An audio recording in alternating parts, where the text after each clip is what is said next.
হচ্ছে সেন্ট মার্টিনে? মিয়ানমারের সাথে বাংলাদেশের যুদ্ধ, নাকি মিয়ানমারের অভ্যন্তরীণ সংঘাতের ফলাফল? সেন্ট মার্টিনে আতঙ্ক।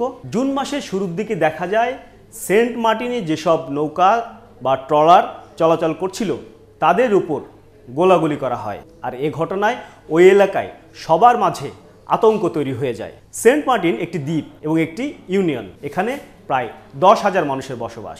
অনেকের ধারণা মিয়ানমার হয়তো আবারও হামলা করেছে বাংলাদেশ সীমান্তে। পরিস্থিতি এমন পর্যায়ে ছিল যে ওই এলাকায় বাজারে দোকানে নিত্য প্রয়োজনীয় সামগ্রীর মজুদ কমে আসছিল, কারণ নিরাপত্তার কারণে মালামাল পৌঁছানো সম্ভব হচ্ছিল না। স্থানীয় প্রশাসনের ধারণা ছিল মিয়ানমার সীমান্তে সরকারি বাহিনী এবং বিদ্রোহীদের মধ্যে তুমুল লড়াই চলছে। বাংলাদেশে যে কটি পর্যটন কেন্দ্র রয়েছে এর মধ্যে সবচেয়ে আকর্ষণীয় স্থান সেন্ট মার্টিন। কক্সবাজারের টেকনাফ থেকে 9 কিলোমিটার দক্ষিণে নাফ নদীর মোহনায় এটি অবস্থিত। দেখা যায় সারা বছরই এখানে পর্যটকদের আনাগোনা রয়েছে।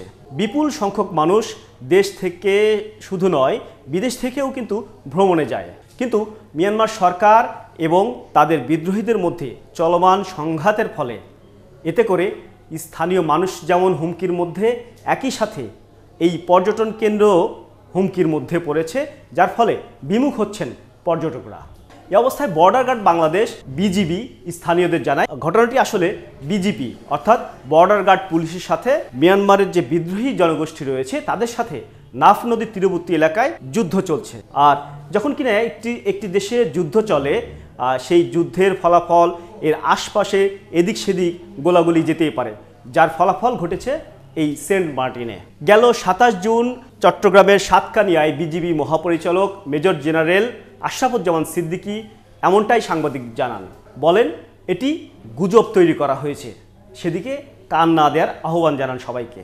ইতিমধ্যেই বিজিবির পক্ষ থেকে মিয়ানমার সরকার এবং বিদ্রোহীদের বিষয়টি জানানো হয়েছে। এরপরেই কিন্তু আসলে সেখানকার গোলাগুলি থেমে গিয়েছে। যে আমারও অনুরোধ, আপনারাও গুজবে কান দেবেন না। আমি যেদিন দেখলাম অনেকে এই ধরনের একটা অপপ্রচারণা করার চেষ্টা করছে, পরের দিনই আমি সেন্ট মার্টিনসে গিয়েছি, আপনারা দেখেছেন কিনা। আমি ঘুরে বিজিবি সদস্যদের সাথে মত বিনিময় করে সবাইকে সাবধান করে সব কিছু শেষ করে আমি প্রমাণ করার চেষ্টা করেছি যে এগুলো গুজব, প্রকৃতপক্ষে গুজব। আমাদের উপর আলাদা, আমাদের দেশের উপর আলাদা কোনো কিছু নয়। এটি তাদের অভ্যন্তরীণ কোন্দলের কারণেই কিছু কিছু গোলাগুলি এদিক ওদিক গেছে, কিছু ট্রলারের মধ্যে গেছে।